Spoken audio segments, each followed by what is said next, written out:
भारतवर्ष के स्वर्णाभा से नरेंद्र मोदी इस पुस्तक को लिखने और आज उस कृति के विमोचन के लिए हृदय से बधाई देता हूं।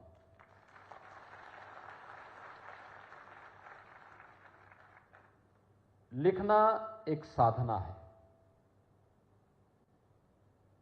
और मैं इसलिए इन युवाओं से कह रहा हूं क्योंकि हर व्यक्ति लिख नहीं सकता।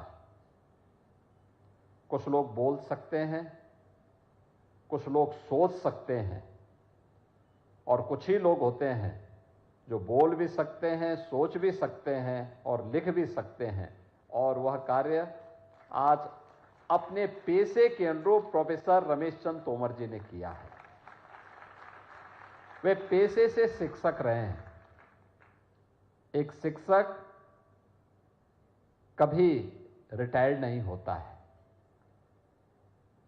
और एक शिक्षक बिना बोले हुए भी नहीं रहता है।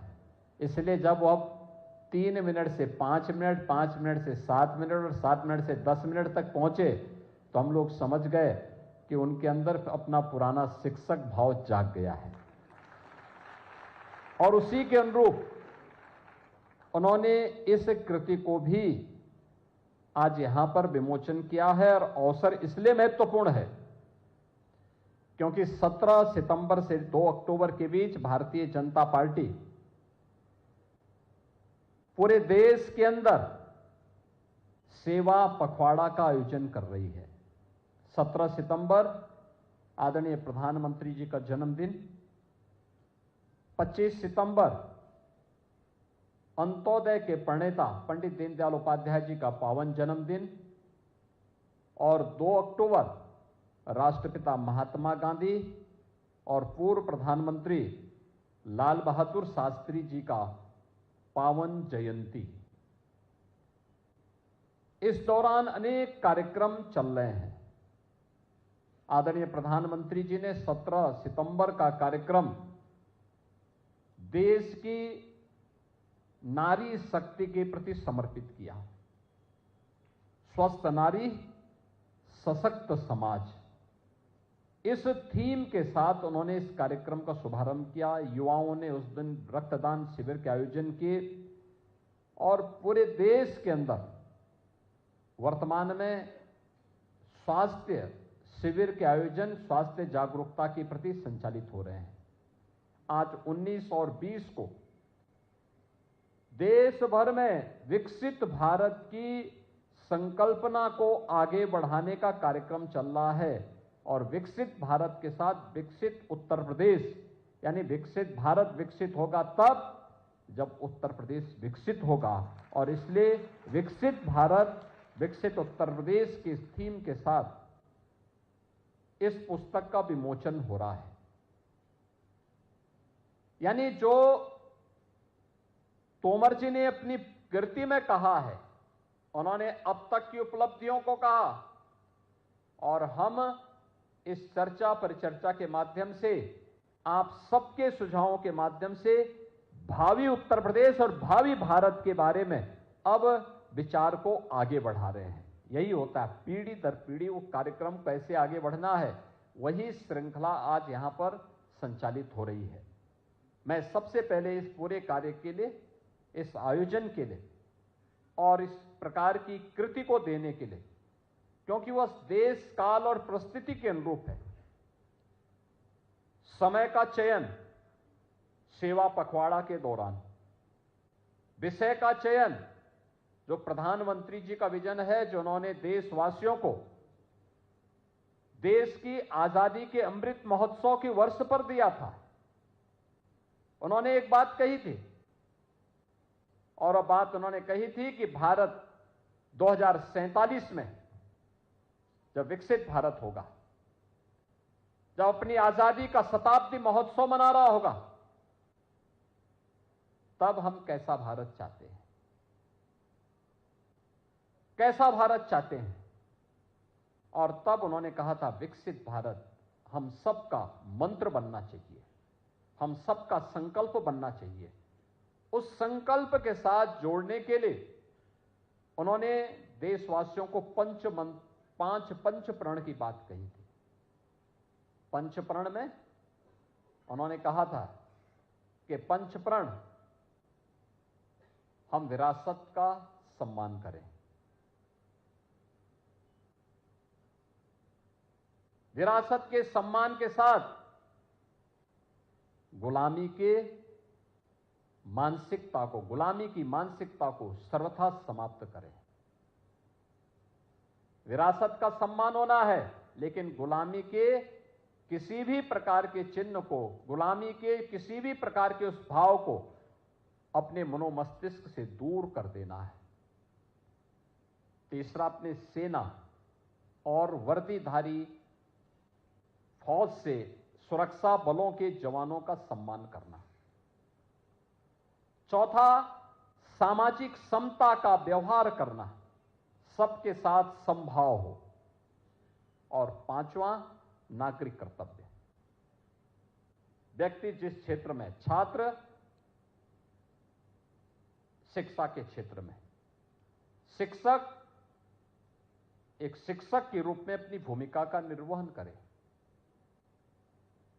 व्यवसायी व्यवसाय के क्षेत्र में, श्रमिक के क्षेत्र में, नौकरी पेशा वाला व्यक्ति जिस क्षेत्र में काम कर रहा है, उस क्षेत्र में, जो जिस क्षेत्र में कार्य कर रहा है, वहां पर अपने कर्तव्यों को राष्ट्रीय कर्तव्य मान करके जब कार्य करेगा, उसके परिणाम हम सबके सामने आएंगे।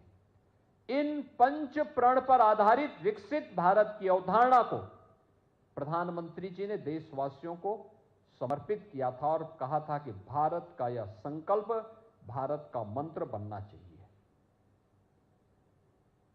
और उस संकल्प के साथ वर्तमान में उत्तर प्रदेश की सभी अकादमिक संस्थाओं में इस पर चर्चा चल रही है। हमने इसके लिए कार्यक्रम बनाए हैं और आपने देखा होगा उत्तर प्रदेश विधानसभा विधायिका के बारे में एक चर्चा होती है कि वहां कार्य नहीं होता, हो हल्ला होता है। लेकिन 13 और 14 अगस्त को उत्तर प्रदेश की विधानसभा और विधान परिषद में लगातार 28 घंटे तक विकसित उत्तर प्रदेश, आत्मनिर्भर उत्तर प्रदेश पर चर्चा हुई थी लगातार। यानी रात्रि भर विधान सदन चला था, रात्रि भर चला था। और ऐसा नहीं कि रात्रि में केवल 2-4 लोग रहे हो, नहीं, हर समय सामान्य दिनों में आप देखते होंगे जब सदन चलता है तो 403 में से 300-250 इस प्रकार के लोग रहते होंगे, जबकि उस समय सामान्यतः 11 बजे से लेकर 5-6 बजे तक ही सदन चलता है। लेकिन जब लगातार रात्रि में भी चल रही थी सदन, तब सदन में उपस्थिति 250-300 रात्रि में भी बनी हुई थी। क्योंकि मैं भी रात्रि में जब सदन में गया तो मैं देख रहा था और बड़े उत्साह के साथ लोग अच्छे सुझाव दे रहे थे। कैसे बनेगा उत्तर प्रदेश विकसित, आत्मनिर्भर कैसे बनेगा, इन सब पर व्यापक चर्चा हुई थी। और अब इस चर्चा को लेकर के हमने 300 से अधिक बुद्धिजीवियों को फील्ड में भेजा है, जो अकादमिक संस्थाओं के माध्यम से समाज के अलग अलग तबके के नागरिकों के साथ संवाद बना रहे हैं। युवाओं के साथ, अधिवक्ताओं के साथ, चिकित्सकों के साथ, महिलाओं के साथ, श्रमिकों के साथ, व्यवसायियों के साथ, समाज के जीवन से जुड़े हुए अलग अलग पक्षों को लेकर के। और ये प्रदेश भर में एक क्रम वर्तमान में चल रहा है। और उसी श्रृंखला में आज हम सब आपके बीच में गाजियाबाद में आए हैं। सेवा पखवाड़ा का जो विभिन्न प्रकार के कार्यक्रम है, उनमें से एक कार्यक्रम यह भी है, विकसित भारत, विकसित उत्तर प्रदेश। यानी भारत विकसित तब होगा जब उत्तर प्रदेश विकसित होगा। और उस पर हम आज इस चर्चा को आगे बढ़ाने का कार्य कर रहे हैं। सबसे पहले इस विषय में सोचने के पहले हम लोगों को एक बात को ध्यान रखना होगा। आपने वो कथा सुनी होगी, एक बार एक शेर का बच्चा अपने झुंड से बिछुड़ करके और सियारों के झुंड में चला गया। लंबे समय तक वो सियारों के साथ रहने का आदी हो गया, तो उसकी आदत क्या हो गई, वह जब उस झुंड से अपने झुंड से बिछड़ करके सियारों के झुंड में चला गया, तो उसकी आदत भी ऐसी हो गई, सियारों जैसी हो गई। शाम के समय जैसे अंधेरा होता था, वह भी मुंह आसमान की तरफ दे करके आवाज लगाने लगता था। तो काफी दिन हो गए, उसकी आदत वही हो गई। वो वापस संजोग ऐसी रही कि एक बार फिर से वह उस झुंड से बिछुड़ करके शेर के पास वापस आए। शेर ने देखा कि मेरा बच्चा तो इसके बीच में, उन्होंने उसको वापस पकड़ा, लेकिन उसकी आदत नहीं गई। वह फिर जैसे शाम होती थी वैसे ही वह, तो उसकी मां ने उसको कहा बेटा तू सियार नहीं है, अरे तू शेर है, तो होकार क्या कर रहा है, तुझे तो दहाड़ मारनी चाहिए, तो अपना शेरत्व तो भूल गया है, तो ये सब क्या कर रहा है, रोना गाना क्या है तेरा, तुझे तो दहाड़ मारनी चाहिए, तेरी दहाड़ से पूरे जंगल के अन्य जीवों में सुरक्षा का भाव पैदा हो जाएगा। और वही स्थिति कमोवेश हम भारतीयों की थी गुलामी के कालखंड में। याद करिए, गुलामी के कालखंड में गुलामी की मानसिकता हम सब के ऊपर इस कदर छा गई। जो भारतीय था, हमने उसको यह माना कि यह हमारे पिछड़ेपन का कारण है। हमने भारतीयता को पिछड़ेपन का कारण मान लिया। हमने मान लिया जो विदेशी है वह श्रेष्ठ सर्वश्रेष्ठ है, जो भारत का है वह श्रेष्ठ नहीं है। लेकिन अगर आप इससे पीछे जाएंगे, इससे पीछे जाएंगे, आप दुनिया के मानचित्र को उठा करके देखिए, दुनिया के पिछले 400-500 वर्षों के आर्थिक प्रगति के इतिहास को उठा करके देखिए। आज से 400 वर्ष पहले भारत दुनिया की नंबर 1 की अर्थव्यवस्था हुआ करता था, नंबर 1 की अर्थव्यवस्था भारत दुनिया की। और ग्लोबल जीडीपी में भारत का जो योगदान होता था, दुनिया की अर्थव्यवस्था में भारत का जो हिस्सा होता था वह होता था 26%। याद करिए, 26% अकेले भारत का था, और भारत के बाद तब चीन का नंबर था, और बाकी अन्य देश अंधकार में जी रहे थे। ये सत्र यानी सन 1700 ईस्वी की मैं बात कर रहा हूं, उससे पहले भारत की स्थिति थी। और उसके 100 साल के बाद जैसे जैसे गुलामी की मानसिकता हावी होती गई, विदेशी आक्रांताओं का और विदेशी लुटेरों का भारत के अंदर जाल फैलता गया और हमारी मानसिकता उनकी नकल करने जैसी हो गई। परिणाम क्या हुआ?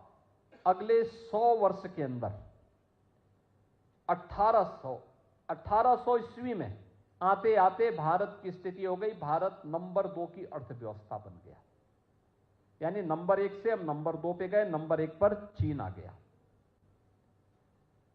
लेकिन अगले 100 वर्ष में भारत की स्थिति, भारत का शेयर, यानी पहले 100 वर्ष में हम 26% से घट करके 16% रह गए, और 16 से घट करके 1947 में जब भारत आजाद होता है तो भारत का दुनिया में भारत की हिस्सेदारी मात्र 4% रह जाती है। 4%।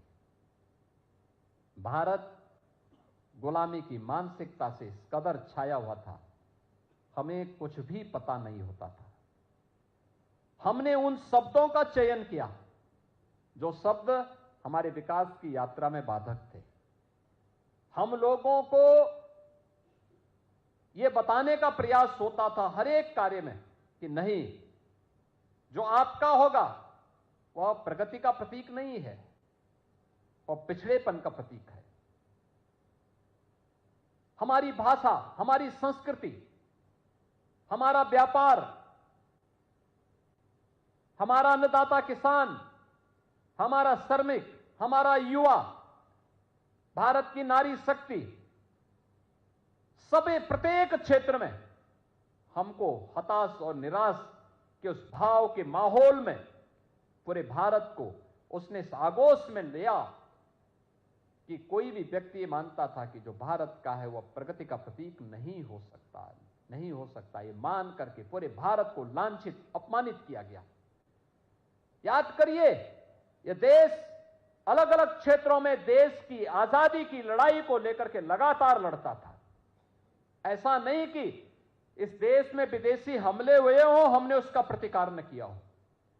जितना जोरदार प्रतिकार भारत ने किया है, हां, राजे रजवाड़े थे, एकता का अभाव था, एकजुट होकर के नहीं लड़ पाते थे, लेकिन जहां पे लड़ते थे जोरदार प्रतिक्रिया भी करते थे। लेकिन इसमें जान आई तब जब पूरे भारत को स्वदेशी का मंत्र राष्ट्रपिता महात्मा गांधी ने दिया। राष्ट्रपिता महात्मा गांधी का स्वदेशी का मंत्र उत्तर से दक्षिण, पूरब से पश्चिम पूरे भारत को एकता के सूत्र में बांधने में सफल हुआ और परिणाम हुआ भारत की आजादी की लड़ाई मजबूती के साथ आगे बढ़ी। कहीं क्रांतिकारियों ने मोर्चा संभाला, कहीं पर आंदोलनकारियों ने, कहीं किसानों ने, कहीं श्रमिकों ने, कहीं छात्रों ने, कहीं महिलाओं ने, अलग अलग क्षेत्र में सबने नेतृत्व को संभाला। परिणाम क्या हुआ? जो ब्रिटिश हुकूमत भारत के अंदर शासन करने की मंशा के साथ आई थी कि आने वाले समय में भारत में स्थायी रूप से उनका शासन होगा, अगले कुछ वर्षों के अंदर उनके पांव उखड़ते हुए दिखाई दिए और परिणामतः 1947 में देश को आजादी प्राप्त हो गई। बहनों और भाइयों, 1947 में भारत को जो आजादी मिली, आजाद भारत में जो कुछ हमारे पास था, अगले एक दशक तक वो बना रहा। उसमें थोड़ी प्रगति का भाव आगे आया, लेकिन 1960 से जो गिरावट प्रारंभ हुई वह लगातार 2014 तक चलती रही। 2014 में जब ये देश प्रधानमंत्री मोदी जी के हाथों में आया, तब भारत देश की 11वीं अर्थव्यवस्था था, दुनिया की 11वीं अर्थव्यवस्था। और आज पिछले 11 वर्ष में प्रधानमंत्री मोदी जी के यशस्वी नेतृत्व में 11 स्थान पर भारत की अर्थव्यवस्था थी।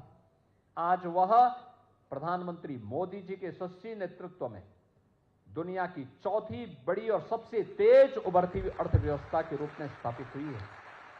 सबसे तेज उभरती हुई अर्थव्यवस्था। इस वित्तीय वर्ष के अंत तक यह संभावना है कि भारत दुनिया की तीसरी बड़ी अर्थव्यवस्था बनेगा। लेकिन आगे क्या? ऐसा नहीं कि भारत ने किसी एक क्षेत्र में प्रगति की हो। एक तरफ विरासत है, दूसरी तरफ विकास है। एक तरफ युवा है, दूसरी तरफ अन्नदाता किसान है। एक तरफ महिला है, एक तरफ पुरुष है। समाज के अंदर क्या इंफ्रास्ट्रक्चर का क्षेत्र हो, क्या शिक्षा का क्षेत्र हो, क्या इन्वेस्टमेंट का हो, क्या हेल्थ का हो, या इमर्जिंग टेक्नोलॉजी का फील्ड हो, कोई फील्ड ऐसा नहीं, कोई क्षेत्र ऐसा नहीं, कोई सेक्टर ऐसा नहीं जिसमें भारत ने पिछले 11 वर्षों में एक लंबी दूरी न तय की हो, एक लंबी दूरी न तय की हो। यह लंबी दूरी की एक कहानी एक नई प्रेरणा है। और पिछले 11 वर्ष के अंदर भारत ने जो कुछ तय किया है, यही विकसित भारत की आधारशिला बनने जा रही है। यही विकसित भारत की आधारशिला बनने जा रही है। आप अनुमान करिए, 1947 से लेकर के 2014 तक भारत के अंदर सामाजिक सेवा, सामाजिक सेक्टर में, सोशल सेक्टर में, सामाजिक क्षेत्र में केवल 17 से 19% लोगों तक ही शासन की योजनाओं का लाभ पहुंचा था।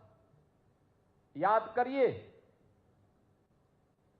1947 से लेकर 2014 तक इन 65-70 वर्षों में केवल 19% लोगों तक शासन की योजनाओं का लाभ पहुंचा था और 2014 से लेकर के 2025 के बीच इसका दायरा 19% से बढ़कर के पहुंचा है आज 70%। 70% लोग आज भारत की सामाजिक सुरक्षा की योजनाओं का लाभ ले रहे हैं। सामाजिक सुरक्षा का मतलब किसी को राशन की सुविधा का लाभ मिल रहा है, आयुष्मान भारत की सुविधा का लाभ मिल रहा है, 4 करोड़ लोगों को आवास की सुविधा का लाभ मिला है, देश के अंदर 10 करोड़ गरीबों के घर में शौचालय बने हैं, 10 करोड़ गरीबों को आयुष्मान भारत का कार्ड मिला है और 10 करोड़ भारतीयों के पास अपना स्वयं का शौचालय बनने के साथ साथ उन्हें अन्य तमाम प्रकार की सुविधाओं और उज्ज्वला योजना की रसोई गैस का कनेक्शन की सुविधा का भी लाभ प्राप्त हुआ है। कोई कल्पना करेगा, आज युवाओं के लिए स्टार्टअप की योजना है तो स्टैंडअप की भी योजना है। आज दुनिया के अंदर भारत, जिसको लोग बोलते हैं पिछड़ा है, कुछ नहीं हो सकता, दुनिया में इसकी कोई गिनती नहीं, वह भारत दुनिया का सबसे बड़ा तीसरा स्टार्टअप का इकोसिस्टम भारत रखता है दुनिया के अंदर। यह भारत की ताकत बन रही है और स्टार्टअप केवल भारत ने दिखाया है, स्टार्टअप केवल आईटी इलेक्ट्रॉनिक्स में ही नहीं हो सकता, बल्कि हर एक सेक्टर में हम एक नया स्टार्टअप स्थापित करके उसे यूनिकॉर्न बनाने की ओर अग्रसर हो सकते हैं। आज उत्तर प्रदेश की 1 डिस्ट्रिक्ट 1 प्रोडक्ट की योजना यह करके दिखा रही है। यानी हम हर क्षेत्र में आगे बढ़ सकते हैं।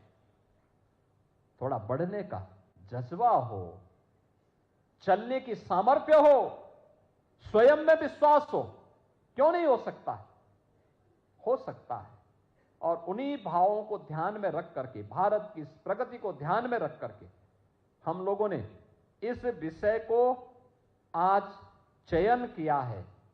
इसमें केवल ये नहीं करना, उत्तर प्रदेश में आपने देखा होगा, अगर भारत ने 11 वर्षों में इस प्रगति को आगे बढ़ाया है, उत्तर प्रदेश प्रधानमंत्री मोदी जी के मार्गदर्शन में 2017 से अपनी इस यात्रा को आगे बढ़ाया। 17 के पहले भारतीय जनता पार्टी की प्रदेश में सरकार नहीं, लेकिन पिछले 8.5 वर्ष के अंदर जो दूरी उत्तर प्रदेश ने तय की है, यह देशवासियों के लिए भी और दुनिया के लिए भी कौतूहल और आश्चर्य का विषय बना हुआ। जो बोला जाता था, जो यहां पे अतुल गर्ग बोल रहे थे कि जब यह प्रदेश में खाद्य राज्य मंत्री थे और भारत सरकार के किसी बैठक में जाते थे, लोग कहते थे उत्तर प्रदेश कैसे कर सकता है। लेकिन जब इन्होंने 55 लाख मीट्रिक टन धान की क्रय करके दिखाया, वे अचंभित थे, क्या यह संभव हो सकता है? इन्होंने कहा संभव नहीं, आपके गोदाम भरे में जाके देख के आओ। और ट्रांसपेरेंसी थी, बिचौलिए से बगैर हमने क्रय केंद्रों के माध्यम से खरीदा था और डीबीटी के माध्यम से पैसे का भुगतान किया था। यानी 17 के पहले उत्तर प्रदेश को देश के विकास का बैरियर माना जाता था, और बैरियर ही नहीं था, उत्तर प्रदेश देश के बीमारू राज्यों में गिना जाता था। बीमारू राज्य, गाजियाबाद तो क्या कहना है। यानी गाजियाबाद, मुख्यमंत्री बनने के पहले मैं सांसद था और दिल्ली में आप देखते होंगे संसद के 4 सत्र चलते हैं, चारों सत्र में मैं रहता था। एक बार केवल तोमर जी ने हमें यहां बुलाया था सरसों का साग और मकई की रोटी खिलाने के लिए, लेकिन गाजियाबाद की छवि अच्छी नहीं थी। गाजियाबाद की छवि अच्छी नहीं थी, एक गैंगस्टर के लिए जाना जाता था। यहां पे फिल्म बन चुकी थी यहां के गैंगस्टर के कृत्यों से। लोग उसी रूप में गाजियाबाद को जानते थे। यह गाजियाबाद की पहचान थी। गंदगी और गैंगस्टर, यह गाजियाबाद की पहचान हो गई थी। गौतम बुद्ध नगर यह लूट का एक अड्डा था। बेईमानी का एक नया जरिया बना दिया गया था और कह दिया गया मुख्यमंत्री वहां जाएंगे दोबारा नहीं बन सकते मुख्यमंत्री। मैंने कहा तब तो जरूर जाऊंगा।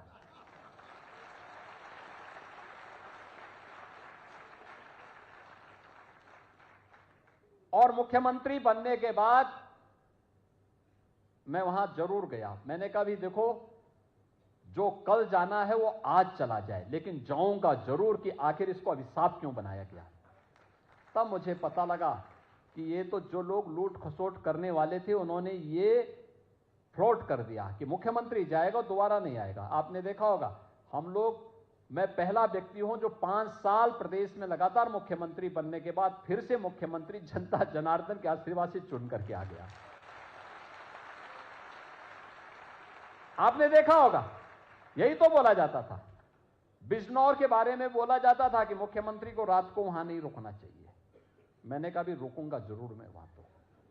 और मैं गया, रात्रि को रुका। वहां के जिलाधिकारी का फोन आया, साहब रुकने के लिए आप। मैंने कहा भी रात्रि रुकूंगा।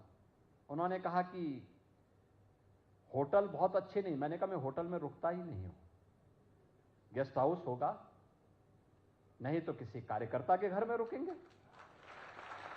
लेकिन रुकेंगे जरूर। आप सोचो, उन्होंने कहा पीडब्ल्यूडी का गेस्ट हाउस है, बहुत पुराना है। मैंने कहा हमारे मंत्रीगण रुकते होंगे ना, कोई अतिथि रुकता होगा। अगर अतिथि रुक सकता है तो हम क्यों नहीं रुक सकते, मैं भी उसी में रुकूंगा। और रात्रि को मैं रुका था, गाजियाबाद में रुका। ऐसे आगरा के बारे में कहते थे, आगरा के बारे में, आगरा कह रहे थे तो वहां के सर्किट हाउस में नहीं रुकना चाहिए, कहते थे भूत आ जाएगा। तो मैंने कहा भी उस भूत से साक्षात्कार करने के लिए मैं आया हूं, मैं रुकूंगा वहीं पे रात्रि को। और मैं रात्रि को वहीं रुका था, रात्रि को वहीं रुका था। यानी जब यह जिद हो तो कोई बाधा आपके मार्ग की बाधा नहीं बन सकती है। और यही जिद विकास की आपके मन में होनी चाहिए। यही जिद व्यक्तिगत स्वार्थ की नहीं होनी चाहिए कि मेरा ये काम हो जाए। हां, कार्य वह होना चाहिए